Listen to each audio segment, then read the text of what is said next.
პირველად ჯგუფი 21-15 და ჩავატარეთ გამოკითხვა კონსტიტუციის აქტუალობასთან დაკავშირებით თავად გონში. ნახოთ რა გამოვიდა.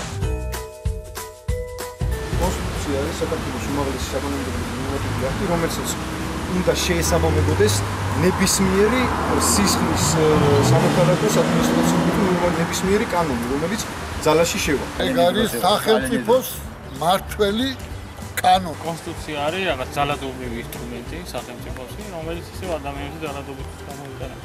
კანონი უნდა შეიცვალოს. კანონთან კრებული. ქაოსი რომ არ იყოს ქვეყანაში და წესრიგი კონსტიტუციის არსებობა აუცილებელია.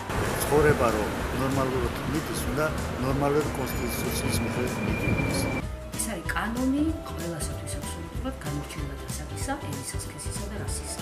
კონსტიტუცია არის სახელმწიფოს ძირითადი კანონი, რომელსაც იღებს პარლამენტი. დღესდღეობით კონსტიტუცია აქტუალურია მხოლოდ იმ პროექტების გამო, რომლებიც ახლა ხასტარდება, თუნდაც ის პროექტი კონსტიტუცია ყველასია, სადაც გიორგი მარგველაშვილი პრეზიდენტი დადიოდა სხვადასხვა ქალაქებში და ატარებდა შეხვედრებს.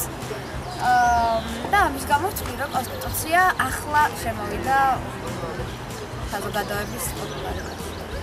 შერწყულობა რომ არსებობდეს და ინტერესი არსებობდეს, ხალხთან უნდა მუშაობდეს. ხალხს უნდა გააცნო. თუ ხალხს არავინ ეკითხება, ის ხალხი თავისებურად ის ახალგაზრდა ეს თუმცა არანაირი კავშირი არ ექნება ბავშვთან თემასთან დაკავშირებით.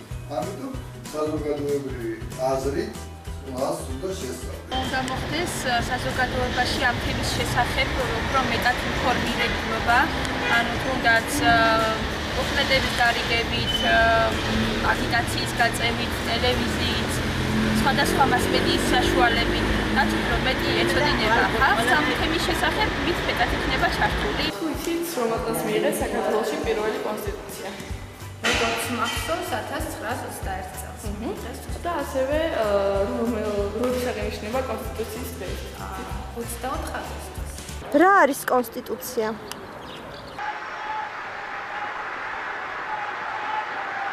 იგი სურებთ, რომ საზოგადოებას დავეხმაროთ იმაში, რომ რა გაიგო. რა გინდათ, რით გინდათ შექმნათ კონსტიტუცია და როდესაც დააყენოთ მათი გონება და თავისთავად მათი მომავალი. დაეხმაროთ მათ ჩემო თაობამ. საუცილებელია მათი სწორად წარმართვისა, გონების სწორად წარმართვისა. საქართველოს კონსტიტუცია ჩვენი უფლებების გარანტია. იცოდე, კანონი იქნები დაცული. კონსტიტუცია ყველასია. ჩვენ გვიცავს კონსტიტუცია. მე ვირჩევ მშვიდობიან ურთიერთობებს. იცოდე, კანონი იქნები დაცული. კონსტიტუცია ხალხისთვის. მე ვირჩევ მშვიდობიან ურთიერთობებს.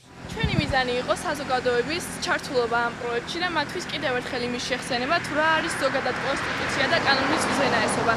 რომ სწორედ კონსტიტუციითაა შესაძლებელი გამომკვიდროთ საზოგადოებრივი წესრიგობა, ეკონომიკური თავისუფლება, სოციალური და საერთაშორისო სახელმწიფო, უზრუნველყოფ ადამიანების უფლებები, განმტკიცოთ სახელმწიფოს დამოუკიდებლობა და სხვა ხალხებთან მშვიდობიანი ურთიერთობები.